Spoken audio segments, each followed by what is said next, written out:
And just imagine if you had a Texas Attorney General serving you as the people's attorney, taking your position against the health insurance companies, taking your position against the property insurance companies when they decline your claim, taking your position in all consumer aspects, because that is indeed what the Attorney General is supposed to be, an advocate for the people. Remember, the Texas AG is an independent, constitutional, statewide executive.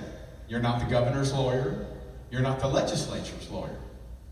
You're the people's lawyer. And I have this ad in the back of my mind, and it goes something like this. Neighbor, when's the last time you had an AG that wasn't under indictment? Well, that's too long. So enough said about Mr. Paxton, the indicted, investigated, whistle-blown, pen-stealing guy he is.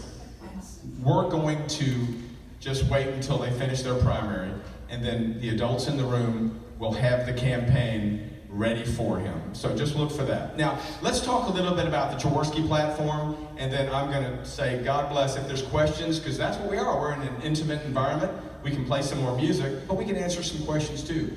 Here's my platform, and I'm proud of it, all right? It's on our website at Jaworski4Texas.com. It's under the tab that says Priorities, because these are my priorities. All right, you ready? Number one, as your Attorney General, I will never embarrass you in the United States Supreme Court.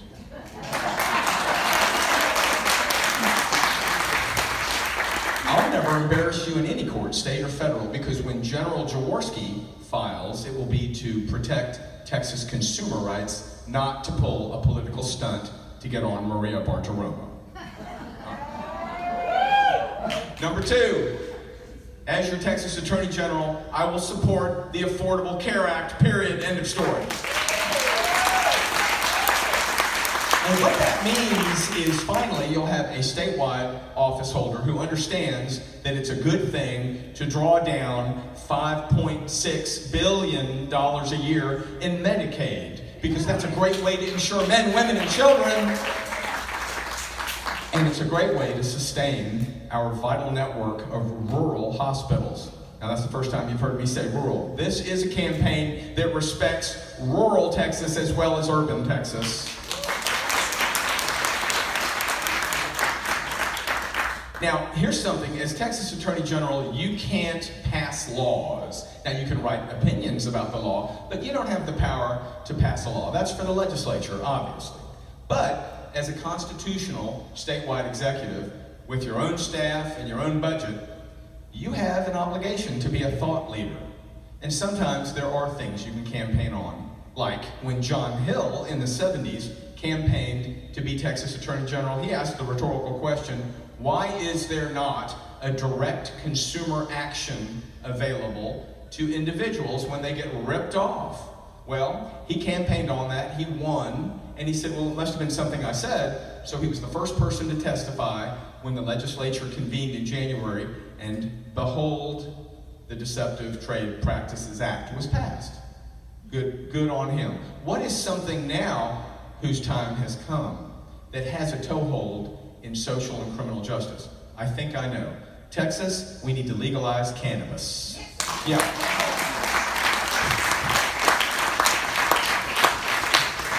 For all the reasons that you know. Number one, money. $1.1 billion every biennium, and that's if we tax it at the moderate Colorado rate. Two, it's time to do something for our veterans, our military contractors, and those suffering from chronic pain and PTSD. It's a wellness alternative far superior to opioids. Yeah, finally Texas can fight a winning war against opioid addiction.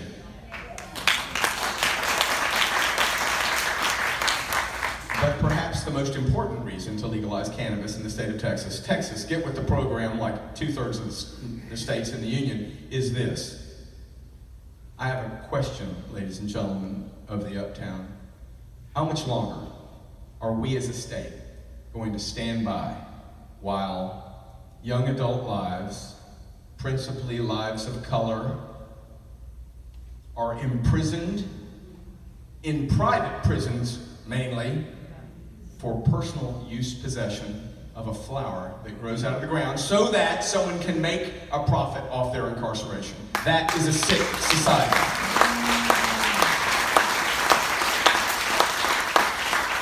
So, this long overdue social and criminal justice reform has another aspect to it.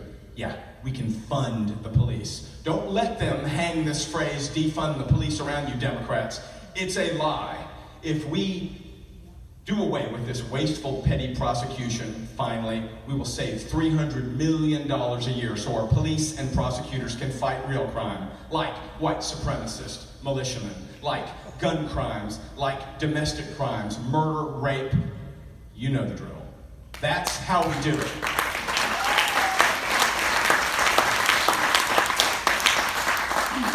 As a former mayor of Galveston, it's one of my proudest accomplishments. I served after Hurricane Ike, and I know something that the Republicans used to know because they have long forgotten it. And look, I don't want to keep saying Republican. Let's just call it the GOP, because there are decent Texans who self-identify as Republicans, and it is our obligation this campaign cycle to bring them over so that Democrats, reasonable Republicans who haven't been mystified by the Trump cult, and independents and libertarians can vote for good government again. Here's what I remember, here's what I know as mayor. Local government is the best government. It's very clear to me, because you can have coffee with the mayor. You can see your county commissioner and be heard at their meeting for 3 minutes. You can see the superintendent and the board of trustees on parents' night at your school. You can go be with these people. You elect them in your community and they're responsive to you. You can write a letter to the editor and be reasonably assured your mayor will read it. Try to have a cup of coffee with Greg Abbott. Try to go see Ken Paxton for 15 minutes. He won't see you. He's embattled. He won't do it. Go see Lieutenant Dan at his office. Never happened. So we know that local government is the best government because it's the most responsive government. So if you're in Corpus Christi and you think the marine life there is at risk and you want to issue a plastic bag ban, be my guest. You got the votes on council? Go for it. If you're in Denton, Texas, now I don't know how much fracking happens in Denton, but if you want to pass a fracking ban in the city and you've got the votes, more power to you. If you're in Kerr County on the banks of the mighty Guadalupe and you're concerned about the purity of the river water, so you want to put limits and aggregate mining, have at it. Here's something Austin and Galveston have in common. When Uber came to town, the city leadership was not comfortable with corporate background checks. They said, we'd like our police to do the background checks of our local drivers qualifying as Uber drivers, just like we do with the cabs. And how about Harris County, where I am? The beautiful acting election clerk, Chris Hollins, came up with all these great innovations. Drive-through voting, late-night voting for shift workers, sending applications for vote by mail to people who were concerned about COVID, extended hours, more drop boxes. All these examples I just gave you, from Chris Hollins all the way back to Corpus Christi, ruled illegal by Abbott, Patrick, and their consigliere, Mr. Paxton, supported by the Texas Supreme Court, the Three Stooges. And what I'd like to tell you is they have defaulted, the GOP, on something they used to hold dear, a conservative value to be sure. Local government is the best government.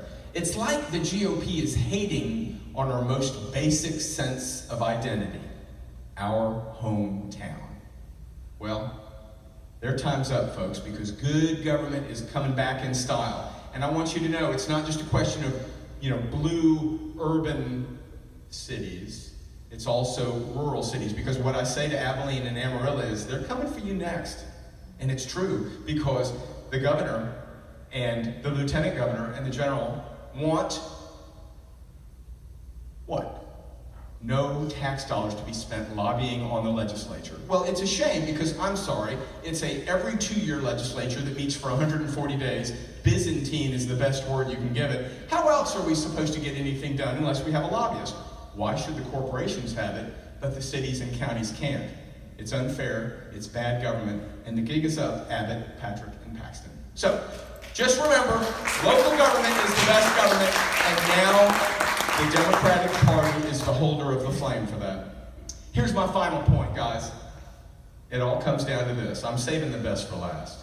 What's the most important thing we can do? Save our voting rights, right? Voting access counts in Texas. It's like, you think it was bad in Georgia, this is much worse what they're about to do. And what I'm about to tell you is this. Those guys are going to pass that law and Abbott is going to sign it. It'll be resolved in the courts, but we can do something about it in 2022. Here's what I want to tell you. Ken Paxton, he makes so much of his voter fraud division. Well, first off, Your Honor, I object to the term voter fraud.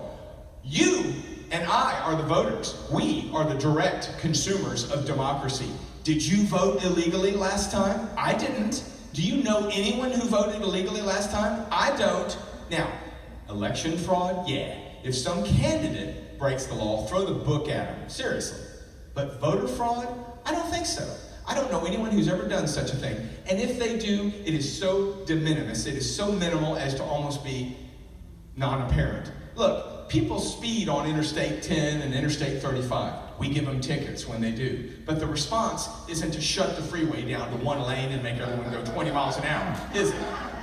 That's what they're doing with our vote. And look, I gotta tell you something, I find it offensive. So, Ken Paxton, let's look at the numbers. On his website, he says 561 successful prosecutions since 2004. Okay, stop. I don't know what he means by successful prosecution. I know what conviction means, so it sounds like he's playing word games. Here's my point. Let's use his numbers. 561 since 2004. Well, how many votes have been cast? I looked it up, and you too can, on Ballotpedia. 2004, 8, 12, 16, and 20. 5 general elections. 4 midterm elections. The 5th will be 2022. It's over 100 million votes.